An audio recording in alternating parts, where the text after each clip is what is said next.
Now, international calls are mounting on Israel to show restraint and stop shelling civilians in Gaza, but the country apparently isn't ready for peace just yet, saying there's more to come in Operation Protective Edge. More than 90 Palestinians, mostly civilians, have been killed and hundreds injured in the offensive so far. At least 20 of those who lost their lives are children.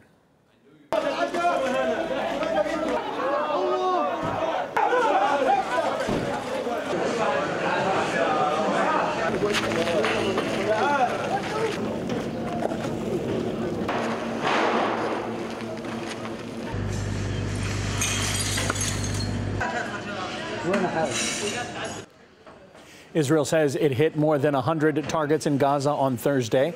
Many of the missiles have landed in residential areas, causing panic to ripple through the population. Journalist Harry Fear met those caught up in the violence as they brace themselves for yet more air raids. On a visit to Gaza's main hospital, we met 4-year-old Shema al-Masri. She was injured in her abdomen. She became collateral damage in a drone strike. The girl went to visit her sister with her parents. On the road, they came under missile fire. When she tried to avoid one, she was hit by a second. Her mother and brother were killed. She and her sister were left in a critical condition. Her sister died today, and the girl is still under God's care. No one knows if she's going to make it. Doctors tell me they've been dealing with a biting shortage of medical supplies in Gaza for the last 3 weeks as a result of the ongoing siege. But even civilians that survive the violence suffer the mental effects of living in a war zone. Abed lives in a neighborhood of Sheikh Radwan that was targeted last night. We were sitting by the entrance when the first missile hit the house, and the second one soon followed. We carried the sleeping children out and ran away. The children began screaming through fear. In Gaza, dozens of Palestinians have been killed. In Israel, no one has been killed.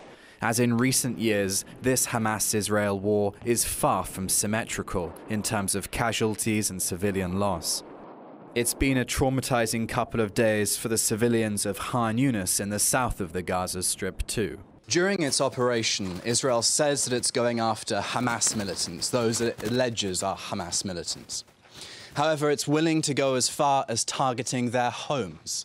And in this case, Israel killed 6 children and 2 adults when it struck this family home. The family didn't have time to heed the warning drone missile, which arrived 4 minutes before the main strike. We were shocked when a missile hit my brother's house. After we hurried out, our house was hit too. By the house was a children's playground, where most of the hits came. Israel has made clear that it's not interested in restraining its operation on Gaza so long as Hamas rocket fire continues. It's a recipe for further conflict and inevitable suffering for Gaza's civilian population. A population already so beleaguered now lives in fear of even more violence in the coming days. Harry Fear, RT, Gaza. Meanwhile, clashes have erupted between Palestinians and Israeli soldiers in the West Bank city of Bethlehem. Teenagers had been throwing rocks at the troops who fired tear gas to disperse them. Israel's actions in Gaza have forced Egypt to open its border with Palestine and take in the most seriously wounded at a local hospital. For its part, Israel has vowed to step up attacks on Gaza until Hamas stops firing into its territory.